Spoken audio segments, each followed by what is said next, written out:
Jour 301. Beaucoup de nouvelles aujourd'hui viennent de la région de Donetsk. Ici, les Russes ont poussé sur toute la ligne de front et dans certaines parties, les Ukrainiens ont également mené un certain nombre de contre-attaques. En ce qui concerne le groupe Avdiivka, comme vous vous en souvenez, l'objectif principal des Russes est de prendre Avdiivka dans une poche en avançant simultanément dans deux directions. Cependant, l'encerclement depuis la partie nord s'est avéré extrêmement difficile pour les Russes, pour diverses raisons. Premièrement, les Russes doivent traverser la route qui se trouve sur le remblai. Deuxièmement, après avoir traversé le remblai, ils tombent immédiatement dans les basses terres devant Krasnohorivka. Et troisièmement, les Ukrainiens contrôlent une montagne artificielle, Terikon.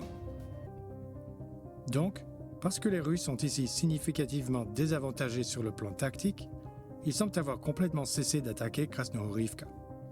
Mais on ne peut pas en dire autant de la zone au sud d'Avdiivka, car les Russes continuent de pousser tous les jours. Les Ukrainiens sont également très actifs et contre-attaquent les Russes dès qu'ils en ont l'occasion. Premièrement, les Ukrainiens ont mené une contre-attaque sur Opytne, qui, malheureusement, a échoué. À l'heure actuelle, ils contrôlent un puissant poste de contrôle au nord de la colonie, tandis que les Russes contrôlent la colonie elle-même.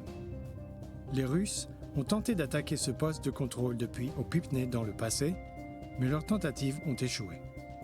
Il semble que les deux parties aient du mal à se repousser.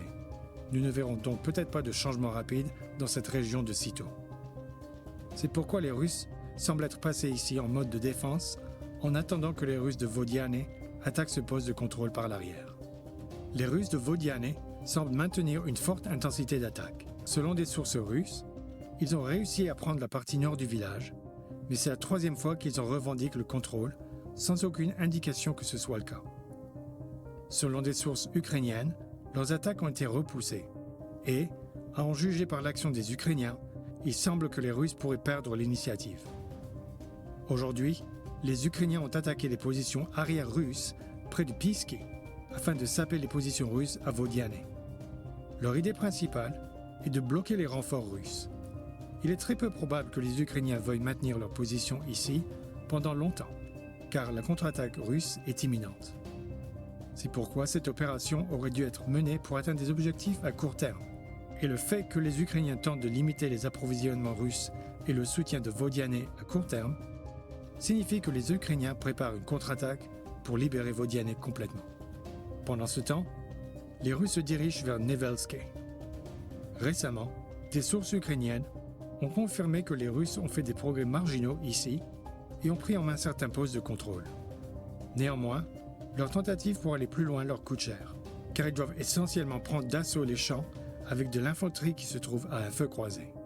Certains disent que l'idée principale derrière la prise de Nevelske est de couper l'approvisionnement de Krasnohorivka. À première vue, cela semble être une bonne idée, car, étant donné que les routes du sud sont trop proches de la ligne de front et ne peuvent être utilisées, cela devrait être leur principale voie d'approvisionnement. Cela signifie que si les Russes coupaient cette route principale depuis le nord, les Ukrainiens de Krasnohorivka se trouveraient dans un encerclement opérationnel ou simplement piégés. Cependant, ce n'est pas vrai. Si nous regardons de plus près, nous pouvons voir qu'il existe de nombreuses autres routes qui mènent à Krasnohorivka depuis de nombreuses colonies différentes. Il est vrai que ces routes ne sont pas goudronnées, mais étant donné que la température est en dessous de zéro et que les Ukrainiens n'ont besoin de parcourir que quelques kilomètres, il est évident que les Russes ne sont même pas prêts de mettre en danger l'approvisionnement et le soutien de ce groupe, même s'ils prennent Nevelske et établissent un contrôle de tir sur la route goudronnée du nord. Dans l'ensemble, la situation sur le segment Avdiivka-Krasnohorivka du front est assez stable et il n'y a pas de menace imminente sur les positions ukrainiennes. Cette vidéo s'appuie sur le travail de Reporting from Ukraine. Si vous en avez apprécié le contenu et souhaitez m'aider à continuer de couvrir ce conflit, vous pouvez liker ou vous abonner. À bientôt.